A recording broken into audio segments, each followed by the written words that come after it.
días. Que la glorificación de Dios en medio nuestro sea nuestra mayor bendición. Vamos a darle oportunidad a los niños para que puedan ir a sus clases bíblicas. Que al igual que nosotros puedan disfrutar de un buen tiempo con la palabra de nuestro Dios.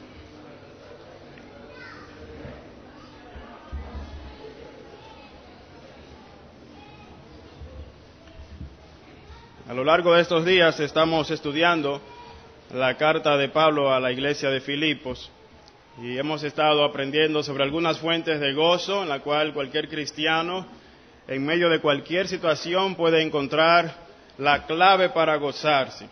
Hemos visto más que nada la clave para gozarnos en medio de la adversidad. La semana que tuvimos la última ocasión de conversar aquí y de predicar de la palabra de Dios, hablamos acerca del gozo del Dios omnipotente.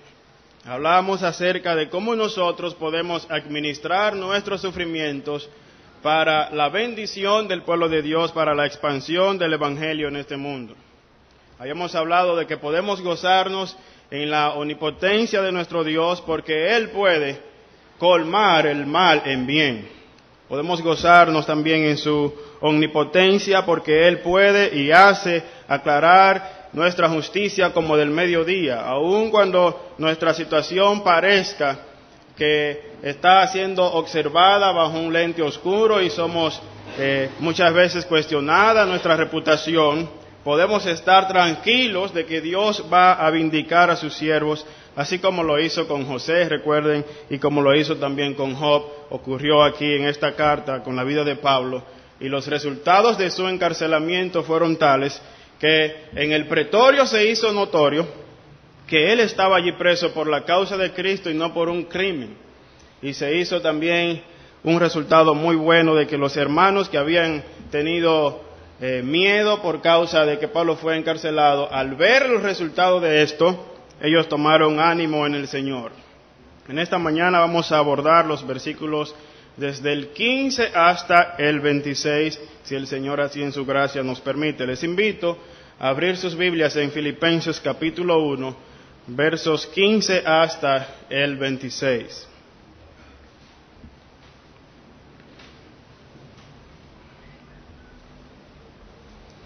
Voy a tomar como punto de partida, para poder entender mejor el contexto de estos versículos, el versículo 14, empiezo desde ahí. Filipenses 1, 14 hasta el 26. Y la mayoría de los hermanos, cobrando ánimo en el Señor con mis prisiones, se atreven mucho más a hablar la palabra sin temor. Algunos, a la verdad, anuncian a Cristo por envidia y contienda, pero otros de buena voluntad. Los unos anuncian a Cristo por contención, no sinceramente, pensando añadir aflicción a mis prisiones, pero los otros por amor, sabiendo que estoy puesto para la defensa del Evangelio. ¿Qué pues? Que no obstante, de todas maneras, o por pretexto o por verdad, Cristo es anunciado, y en esto me gozo y me gozaré aún. Porque sé que por vuestra oración y la suministración del Espíritu de Jesucristo, esto resultará en mi liberación, conforme a mi anhelo y esperanza de que en nada seré avergonzado, antes bien, con toda confianza, como siempre, ahora también Cristo será magnificado en mi cuerpo, o por vida o por muerte. Porque para mí el vivir es Cristo y el morir es ganancia. Mas si el vivir en la carne resulta para mí en beneficio de la obra, no sé entonces qué escoger, porque de ambas cosas estoy puesto en estrecho, teniendo deseo de partir y estar con Cristo, lo cual es muchísimo mejor, pero quedar en la carne es más necesario por causa de vosotros. Y confiando en esto, sé que quedaré, que aún permaneceré con todos vosotros para vuestro provecho y gozo de la fe, para que abunde vuestra gloria de mí en Cristo Jesús por mi presencia otra vez entre vosotros. Amén. He querido titular este mensaje como Cristo, la causa y el gozo de Pablo. Cristo y su causa, el gozo de Pablo. Podremos nosotros recordar algunas frases como estas. No vivo yo, vive Cristo en mí. Quizás usted ha escuchado alguna vez esta frase del Señor Jesús. Niéguese a sí mismo y tome su cruz y sígame. Quizás usted escuchó a Juan decir, es necesario que Él crezca y que yo mengüe. Y acabamos de leer una frase famosa también. Para mí el vivir es Cristo y el morir es ganancia. Pensemos un poquito en estas frases que hemos escuchado. ¿Cómo luciría la vida de una persona si en la práctica aplicara estas frases? Pensemos cómo se vería en la experiencia personal alguien que encarnara estas verdades. Pensemos cómo puede un cristiano ser el reflejo de Cristo. Y eso es lo que en esta mañana me gustaría desarrollar. Eso es lo que Pablo, a través del Espíritu Santo, fue movido a escribir. Él escribió justamente cómo un cristiano puede reflejar a Cristo. Cómo nosotros podemos llegar al fin de nuestros días o aún en medio de nuestra vida, en medio de cualquier situación y decir, no vivo yo, vive Cristo en mí, es necesario que Él crezca y que yo mengüe, yo me niego a mí mismo, tomo mi cruz y le sigo, y para mí el morir es ganancia porque mi vida es Cristo. Entonces, en primer lugar, tenemos que ver el ejemplo de Pablo que puede guiarnos para nosotros poder tener en la vida cristiana un reflejo del Señor Jesús. La primera cosa que vemos de Pablo en los versículos 15 hasta el 18 es que Pablo hizo de Cristo lo primero y principal en su vida. Pablo hizo de Cristo lo primero y lo principal en su vida. Recordemos ahora lo que ha acontecido hasta este momento. Pablo ha sido encarcelado por la causa de Cristo. Se encuentra en una casa alquilada, encadenado todos los días a un soldado romano de la Guardia Especial del Pretorio. Allí el apóstol recibe visitas de sus hermanos en la fe, allí él recibe las noticias de cómo están las iglesias y tiene la oportunidad de ministrarles a través de cartas. Pero la Biblia dice que muchos hermanos al escuchar de la situación de Pablo habían sentido temor y muchos de ellos habían cerrado su boca y quizás la vergüenza se había apoderado de ellos. Y Pablo dice, mis hermanos, yo quiero que ustedes sepan que lejos de que mis prisiones hayan sido un retroceso o un freno para el Evangelio, han sido un avance mejor para el Evangelio de Cristo. Y quiero que ustedes sepan algo. Aquí en este lugar, todos los guardias saben que yo estoy preso por la causa de Cristo. Y eso ha hecho que los hermanos de aquí de Roma estén cobrando ánimo y se animan para predicar la palabra con toda franqueza y de nuevo. Ahora, veamos ese contexto y observemos lo que dice el versículo 15. Pablo dice, algunos a la verdad predican a Cristo por envidia y contienda. Lamentablemente dentro del pueblo de Dios siempre ha existido las divisiones, siempre han existido personas con malas intenciones, siempre han existido obreros fraudulentos. En el momento en que la iglesia del Señor, al principio en Hechos, empezó a crecer, las predicaciones de Pedro habían sido guiadas por el Espíritu Santo para atraer personas al Evangelio. Y ya un aproximado de unas 8,000 personas se están reuniendo en las casas. Entra Satanás y pone en el corazón de Ananías y Zafira el mentirle al Espíritu Santo. Y ustedes recuerdan lo que sucedió en esa historia. Ellos habían recibido una heredad, la vendieron, tenían todo el derecho de conservar lo que habían adquirido, o podían ofrendar y decir, bueno, queremos ofrendar esta parte, pero ellos, como vieron que Bernabé había vendido una propiedad también que había recibido y puso el precio a los pies de los apóstoles, quizás esto lo movió a ellos a querer hacer lo mismo y llevarse la gloria o el elogio de sus hermanos, lo cual llevó a que ellos dijeran, cuando fueron a llevar la ofrenda, cuando Pedro les preguntó, Ananías, ¿vendiste en tanto la heredad? Y ellos respondieron, y también su esposa posteriormente respondieron que sí. Y ustedes conocen que Dios no toleró esta plaga que iba a empezar a meterse en su iglesia y mató a Ananías y Zafira como parte de su disciplina por sus hijos. Desde el comienzo siempre empezaron las divisiones, siempre empezaron personas con malas intenciones. Y aquí vemos un momento lindo de la historia de Pablo. Vemos un momento de triunfo y entonces, como hay alguien que nunca descansa y puede trabajar en nuestros corazones poniendo pensamientos incorrectos y pensamientos egoístas, vemos lo que Pablo dice en el versículo 15. Algunos predican a Cristo por contienda y lo hacen también por envidia. Ahora tenemos que hacer una salvedad. A estos que Pablo llama algunos, no son los mismos del versículo 14, esos hermanos que le llama, que se habían animado con todo el deseo para predicar de Cristo por ver el resultado de sus prisiones. Algunos son los que él menciona en el capítulo 3, a los cuales él llama perros.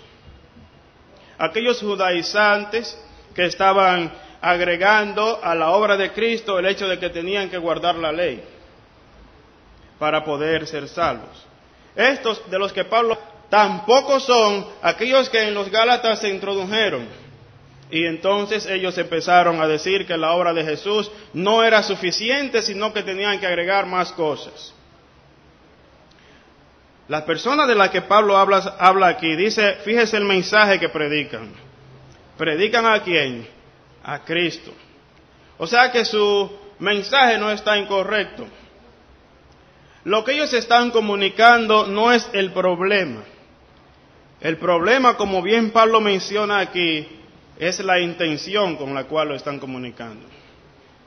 Nosotros podemos tener un mensaje correcto, podemos tener un método correcto, podemos tener una doctrina correcta y sin embargo tener las intenciones incorrectas. Y Pablo dice, ¿por qué razón estas personas anunciaban a Cristo con estas intenciones perversas, con estas intenciones egoístas? Pablo dice que ellos lo anunciaban no sinceramente porque pensaban añadir aflicción a sus cadenas. Ahora usted podría decir, ¿y qué significa eso? Bueno, hasta hoy no se sabe exactamente a qué Pablo se refiere cuando él dice que ellos predicaban por agregarle aflicción a sus cadenas. Algunos opinan que quizás él se estaba refiriendo al hecho de que cuando él llegó a Roma ya había una iglesia fundada allí. Recuerden que él, antes de llegar a Roma, escribió una carta, la carta que nosotros tenemos como la epístola a los romanos, la carta de Pablo a los romanos. Había una iglesia fundada allí, pero con la llegada de Pablo, es entonces cuando empieza a crecer y a movilizarse de manera vertiginosa el evangelio.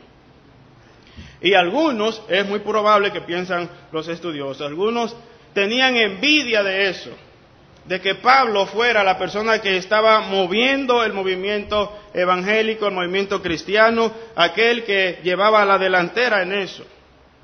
Y por eso Pablo dice que ellos predican a Cristo por envidia. Ahora, me llamó la atención algo que dijo el pastor Miguel en relación a esta palabra envidia. Porque no se refiere a que una persona quiera algo que el otro tiene. Porque él dice eso sería codicia. A lo que estas personas están apelando es a lo siguiente. La envidia es querer que el otro no tenga lo que él tiene. Es desear que él no tenga el bien que ha alcanzado. Y eso es aún peor, si se quiere decir, ¿verdad?, que desear el bien que el otro posee.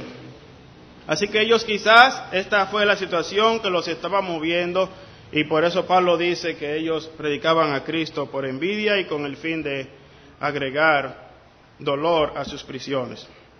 Cualquiera sea la situación, eran motivos incorrectos los cuales no iban a permitir que Dios sea glorificado en la vida de aquellos que estaban predicando. Digo que no iba a permitir que Dios sea glorificado en sus vidas, aunque Dios sí iba a ser glorificado de todas maneras. Ahora había otro grupo que sí es lo que se refiere el versículo 14. El 14 dice la mayoría de los hermanos, y ese versículo 17 dice, pero los otros predican a Cristo por amor. Aquí están los dos grupos. Un grupo que predica a Cristo, su mensaje está bien, pero su intención es correcta. Pero hay un grupo que predica a Cristo, su mensaje está bien, pero con la intención correcta. Lo hacen por amor, dice Pablo, sabiendo que estoy puesto para la defensa del Evangelio. Esta gente se había identificado con el apóstol Pablo y ellos habían percibido el poder de Dios obrando en esa situación adversa, lo cual los animó para predicar.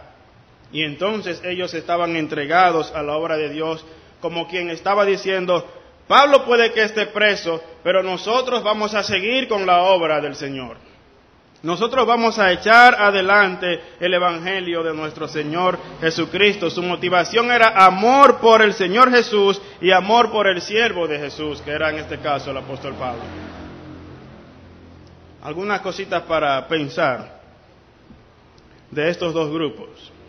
El primero, mi hermano, si alguien lo ves que está siendo prosperado en la obra del Señor, si alguien está ganando una posición buena para servir al Señor, yo creo que lo mejor que podías hacer, y yo también, es gozarnos porque Dios está usando a ese hermano. Y jamás debería hacer lo mismo con el fin de que él, de serrucharle el palo, como decimos nosotros, con el fin de que él caiga y quede yo. Debemos tomar el ejemplo de estos otros que predican a Cristo por amor, que predican a Cristo de manera sacrificial y si es necesario, ellos van también a padecer juntamente con los siervos que padecen por la causa de Cristo. Así que Pablo, fíjense cómo responde a estas situaciones. El versículo 18 dice, ¿qué pues? Tenemos un problema. La cosa iba muy bien hasta que aparecieron estos que están predicando a Cristo con intenciones malvadas. Y entonces, ¿qué hacemos? Dice Pablo. Bueno, que no obstante, de todas maneras, o por pretexto o por verdad, Cristo es anunciado, y en esto me gozo en el presente y me gozaré aún en el futuro, dice el apóstol. Esa debe ser nuestra respuesta. Esa debe ser nuestra motivación. Debemos tener a Cristo en primero y principal en nuestra vida. Eso es lo que Pablo pensaba. A él no le importaba si estaban predicando a Cristo con motivos egoístas. A él no le importaba que ellos querían infringir dolor a sus cadenas. A él solo le importaba que Cristo fuera anunciado. Amados, cuando en nuestra vida seamos murmurados, cuando en nuestra vida seamos calumniados y alguno quiera ponernos el pie para hacernos tropezar, llamándose hermano y que predica lo mismo que nosotros, amados, lo que tenemos que hacer es gozarnos, porque si él está hablando de Cristo, amén, amado. Ustedes recuerdan la situación de los hijos de Zebedeo, de Santiago, o más bien de Jacobo y de Juan. Se acercaron a Jesús porque encontraron a unos que estaban echando fuera demonios en el nombre de Jesús. Y entonces se acercan, maestro, hay algunos que están echando demonios en tu nombre y se los impedimos porque no andaban con nosotros. Y el Señor le dijo, ustedes no hicieron bien. El que no es contra mí, conmigo es, dice el Señor. Déjenlo, ellos están hablando en mi nombre, no están en contra mía. No porque no anden con nosotros, eso quiere decir que son nuestros enemigos. Muchas veces nosotros, como creyentes, nos hacemos enemigos o quizás no partidarios de ciertos hermanos que creen diferente a nosotros, o que hasta en su manera de evangelizar o de predicar son diferentes a nosotros. Y ahí surgen en nuestros corazones cosas que deben ser quitadas y pensar, lo más importante es la obra de Cristo. Ellos están anunciando al Señor, quizás no es con el método que tú y yo usaríamos, pero su mensaje es fiel al Evangelio de Cristo. Amén, gózate en eso, amado hermano. Esa debe ser nuestra actitud. Por eso, en primer lugar, Pablo pudo tener un reflejo de Cristo en su vida, y por eso Cristo y su causa eran su gozo, porque Cristo estaba en primer lugar para él. Él no pensaba, bueno, pero esta gente vamos a ver qué hacemos, porque si ellos siguen predicando así, no me van a soltar nunca de la cárcel. No fue esa su actitud. Pablo dijo, de todas maneras Cristo es anunciado. En segundo lugar, Pablo hizo de Cristo la esencia de su vida. No solo era lo primero en su vida y lo primordial, sino también era su esencia, era su sustancia, su vida misma. Versículos 19 hasta el 21 dice: yo me gozaré aún porque sé que por vuestra oración y la suministración del Espíritu de Jesucristo, esto resultará en mi liberación conforme a mi anhelo y esperanza de que en nada seré avergonzado, antes bien con toda confianza, como siempre, ahora también Cristo será magnificado en mi cuerpo, o por vida o por muerte, porque para mí el vivir es Cristo y el morir es ganancia. Pablo hizo de Cristo la esencia de su vida. Noten ahora su actitud y cómo él amplía su respuesta de que a él lo que le importaba que Cristo fuera anunciado. Él dice: yo me gozo en el presente y me gozaré aún en el futuro, porque yo sé algo. Yo sé que por la oración de ustedes y la suministración del Espíritu Santo, esto va a resultar en mi liberación. Este texto es grosso, pero no voy a entrar muchísimo en detalles con él, pero vamos a explicar un poquito de eso. Pablo aquí apela a dos ayudas que él tenía, y dos realidades que en la Biblia, desde el Génesis hasta Apocalipsis, son verdades que van paralelas. Habla de la responsabilidad humana y de la soberanía de Dios. Habla de la ayuda que el hombre puede brindar y también la ayuda que el Espíritu de Dios brinda a los creyentes. Él habla: yo sé que por la oración de ustedes, él apela aquí al sentido humano, los hermanos estaban orando por él. Y él sabía que en la oración hay poder. Hermano, usted sabía que la oración puede cambiar cosas de manera milagrosa, sin que nosotros sepamos cómo ocurre, cómo Dios presta oído a las oraciones de sus hijos y actúa en consecuencia. Eso es algo, un misterio para nosotros.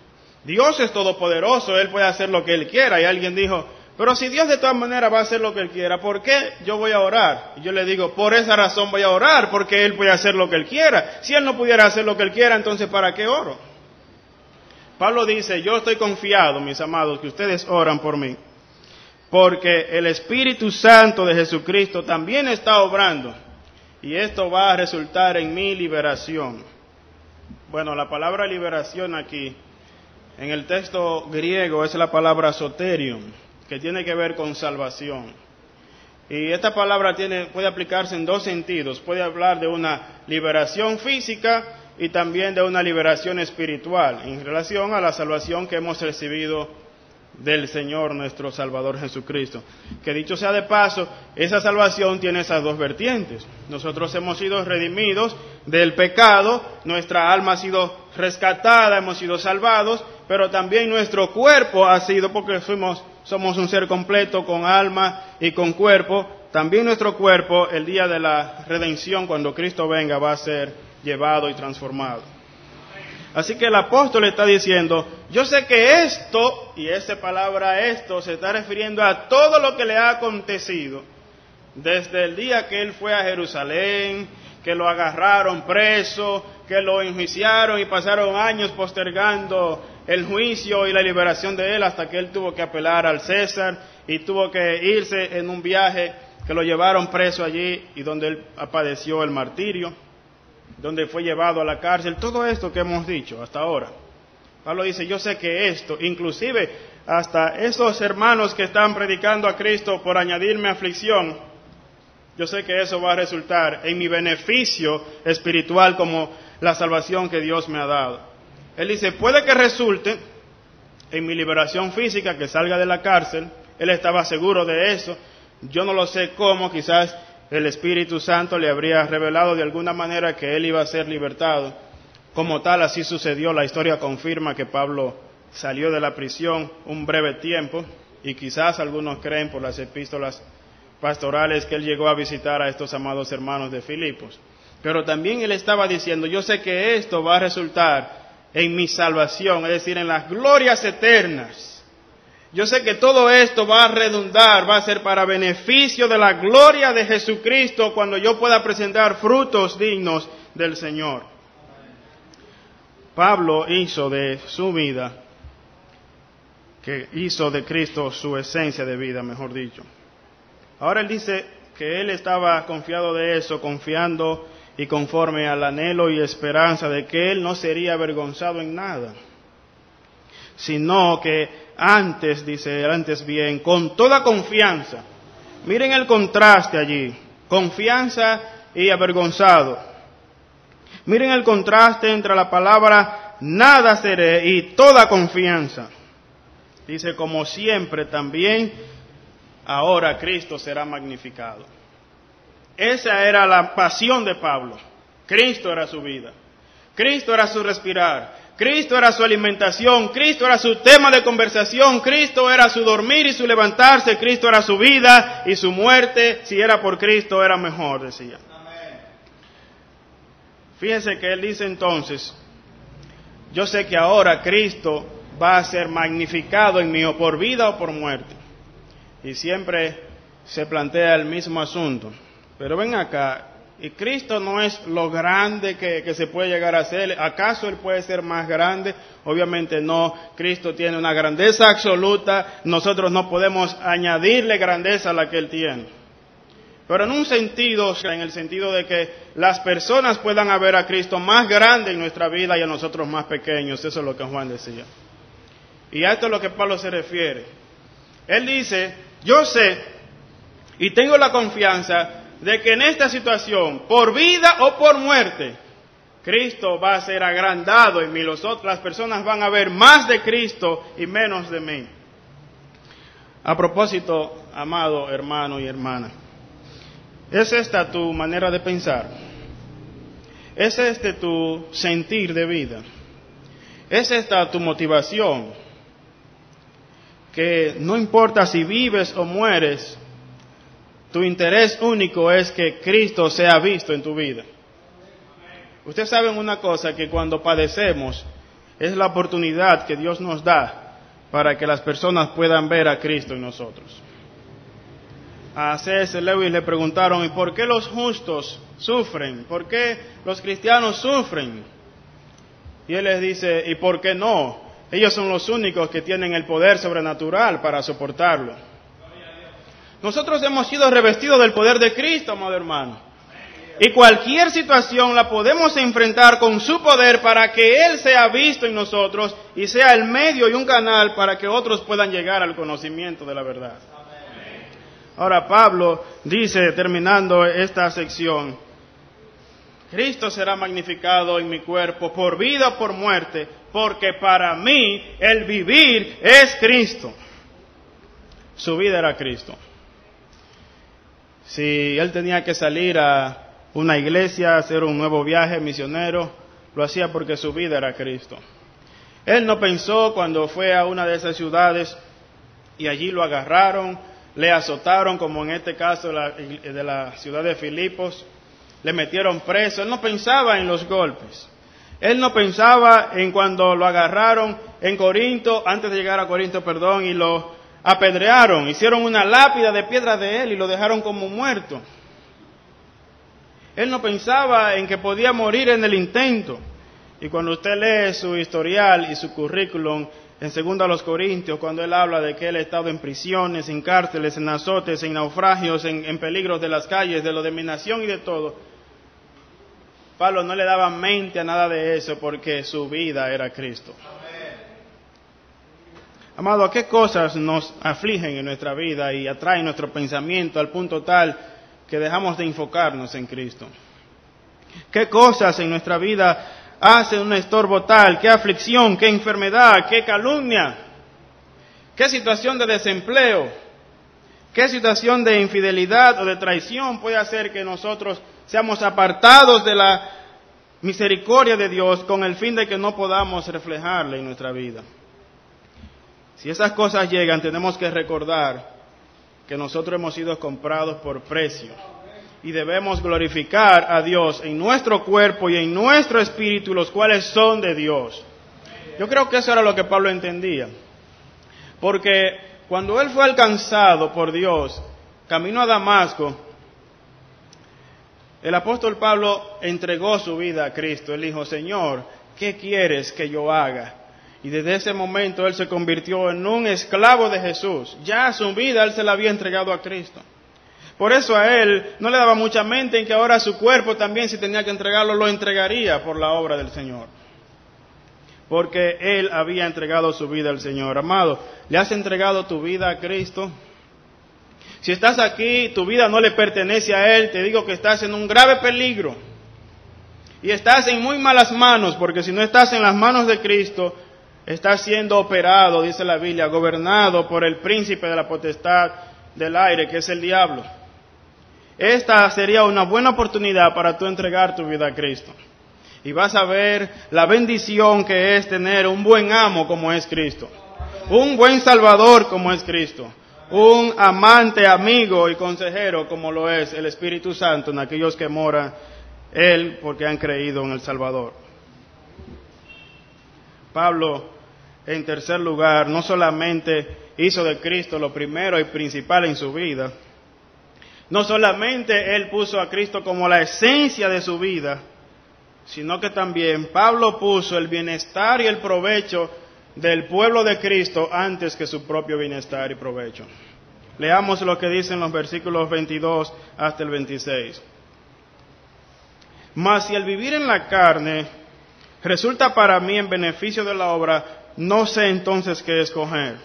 Porque de ambas cosas estoy puesto en estrecho, teniendo el deseo de partir y estar con Cristo, lo cual es muchísimo mejor.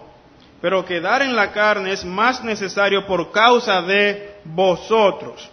Y confiando en esto, sé que quedaré, que aún permaneceré con todos vosotros para vuestro provecho en la fe, para que abunde vuestra gloria de mí en Cristo Jesús por mi presencia otra vez entre ustedes. Pablo hizo y puso el bienestar del pueblo de Cristo antes que su propio bienestar. Fíjense que él consideró que estar con Cristo, él se refería a eso, a morir, a partir y estar en la presencia del Señor, lo consideró como algo muchísimo mejor. Todo aquel que vive una vida apasionada por el Señor, todo aquel que entiende y es consciente de la obra de Dios en su vida, no hay cosa que anhele más que el día cuando puede estar con su Señor. Y si la muerte es el medio por el cual el Señor nos va a llevar a estar con Él, pues eso es lo más glorioso que nos puede acontecer. Y me impacta mucho escuchar siempre a nuestro pastor, él decir, cuando habla de eso siempre se emociona, él dice, no hay día que yo no anhele estar con Cristo. Yo creo que debe ser ese nuestro latir del corazón cada día. No hay día que anhelemos estar con Cristo, es muchísimo mejor. Yo quiero decirles algo de mi experiencia personal. Yo conocí a Cristo cuando tenía 12 años. Mis padres eran creyentes desde antes de yo nacer. Y ellos nos enseñaron que nosotros teníamos un alma que debía ser del Señor, pero que si no nos arrepentíamos íbamos a ser perdidos. Pero hubo algo que me marcó, que siempre me queda, ellos nos enseñaron así. Mis hijos, nosotros somos hijos de Dios, pero eso no quiere decir que ustedes sean hijos de Dios. Dios no tiene nietos, Dios tiene hijos. Y ellos nos enseñaron acerca de la venida del Señor. Esos eran dos temas que me preocupaban: la venida del Señor y la muerte. Yo sabía que si Cristo aparecía, yo no era de los suyos, por lo tanto no me iba con Él. Y yo sabía que si la muerte me sorprendía antes, yo no era de los suyos, por lo tanto no me iba con Él. Y la muerte me atemorizaba. La muerte para mí, con 12 años, tenía conciencia clara de la muerte y de la venida del Señor. Y me daba mucho miedo la muerte. Hasta el día que Cristo llegó a mi encuentro y me salvó. Desde ese día yo puedo decir con toda confianza y por la gracia del Señor, no para gloria mía sino del Señor, que ya no temo a la muerte.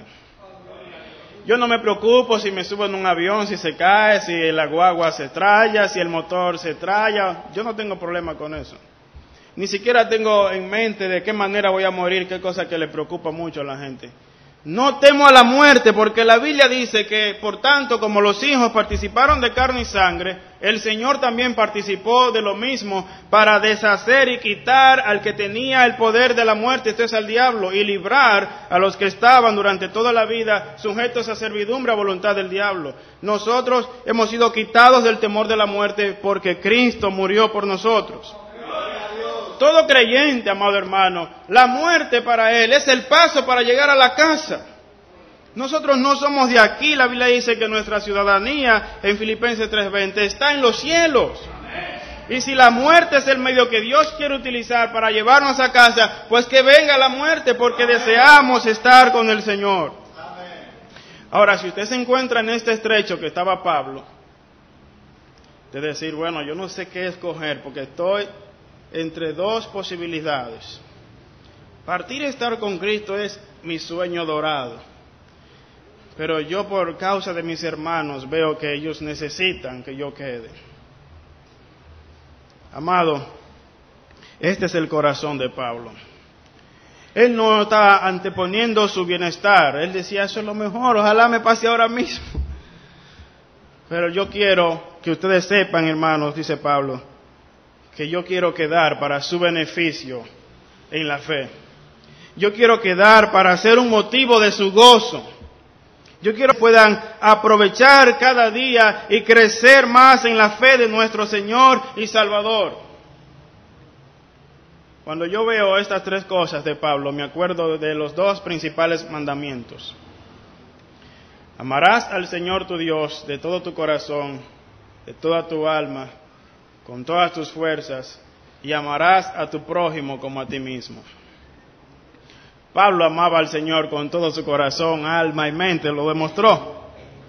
Cristo era lo primero, era su esencia, y también amaba a su prójimo como a sí mismo, hasta el punto de poner al prójimo antes que a él, porque su pasión era Cristo, y si su pueblo ha sido comprado por Cristo, pues mi pasión también está por el pueblo de Cristo, y si yo tengo que poner mi vida por ellos, lo haré como tal lo hizo.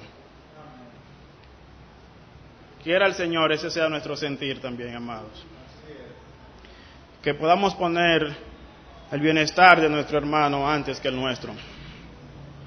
En el capítulo 2, Pablo dice, amados, nada hagan por contienda o por vanagloria, antes bien con humildad, estimando cada cual a los demás como superiores a él mismo. Quiera el Señor, y ese sea nuestro sentir también, que podamos estimar al otro como superior, que podamos amar a nuestro hermano y encontrar razones para poder gozarnos en nuestros hermanos, y no encontrar razones de que por causa de su progreso yo sentir envidia y desear que él no tenga eso que tiene. La clave, mis amados, para reflejar a Cristo, para que Cristo sea más grande en nosotros, sea visto de mayor manera y de mejor manera en nuestra vida por los de afuera, es que nosotros podamos poner a Cristo en primer lugar, que Él sea nuestra esencia de vida y que pongamos el bienestar del pueblo de Cristo antes que nuestro propio bienestar. El Señor nos bendiga en gran manera. Señor, queremos darte gracias por tu palabra. Y ahora confiar en la obra de tu Espíritu Santo para acomodar lo espiritual a lo espiritual y para ministrar en nuestros corazones, poniendo, Señor, en orden las prioridades. Porque muchas veces Cristo no es visto en nuestra vida porque estamos viviendo una vida al revés, poniendo nuestros intereses, nuestro bienestar antes que tu misma persona y que tu misma obra. Ayúdanos a poner las prioridades en orden, Señor. Tú eres lo primero en nuestra vida. Tú te has revelado como el primero y como el último. Permite que tú seas nuestro todo, Señor. Trabaja en nuestro corazón. Y durante estos domingos que hemos estado aprendiendo de cómo debe ser nuestra vida en respuesta a tu amor. Ministra nuestra vida de esa manera, Señor. Que podamos tener servicios sin remordimientos, una adoración apasionada. Y podamos tener, Señor, una vida totalmente entregada a ti. Trabaja en los corazones que aún están sin Cristo, porque son vidas muertas.